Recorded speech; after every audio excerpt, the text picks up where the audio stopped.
सो hello दोस्तों, welcome back to new editing video.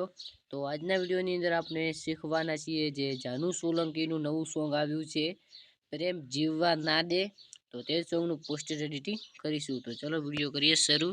તો અહીંયા આપણે કાઇન માસ્ટરને ઓપન કરી લીધું છે। તો તમારે એક બેકગ્રાઉન્ડની જરૂર પડશે, જે તમારે આ બેકગ્રાઉન્ડ લઈ લેવાનું છે। તે મારી ઇન્સ્ટાગ્રામ આઈડીની અંદર મળી જશે। અને હવે આને એક તમારે બ્લર આપી દેવાનું છે। અને હવે જે જાનુ સોલંકીને પીએનજી કર્યા હોય તે અહીંયાથી લઈ લેવાના છે અને તેને થોડું ક્રોપિંગ કરી લેવાનું છે। જે નીચે લખેલું હોય તે આવવું ના જોઈએ અને તેને કંઈક આવી જ રીતે 24-25 રાખી લેવાનું છે અને અહીંયાથી આને પૂર્ણ સ્ક્રીન કરી લેવાનું રહેશે।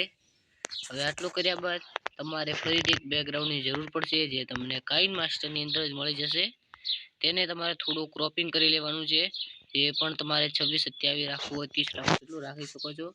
અને તેને પણ કંઈક આવી રીતે મોટો કરી થ્રી ડોટ પર ક્લિક કરીને સેન્ડ ટુ બેક કરવાનું છે અને અહીંયાથી તમારે જે મનપસંદ કલર હોય તે તમે અહીંયાથી રાખી શકો છો। અને આ જે જાનુ સોલંકી વાળું છે તેને આપણે થોડું નાનું હતું, મોટું હતું તો થોડું નાનું કરી લેશું આવી રીતે। અને જે આ કલર છે તેને સેન્ડ ટુ બેક ના કર્યું હોય તો તમારે કરી લેવાનું છે અને આ કલરને થોડો ક્રોપિંગ પર ક્લિક કરીને થોડું વધુ પડતાનો ક્રોપિંગ કરી લેવાનું છે।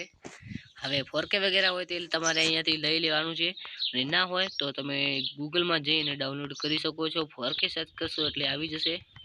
તો આ 4K યુઝ કરીશું અને આ 4K ને કંઈક આવી જ રીતે અહીંયા લગાવી દઈશું। અને હવે જે આપણે પીએનજી કર્યું છે ગુજરાતી ગીતોના પોસ્ટર બનાવતા શીખો, અહીંયા ગોઠવી લઈશું જ્યાં તમારે ગોઠવવું છે।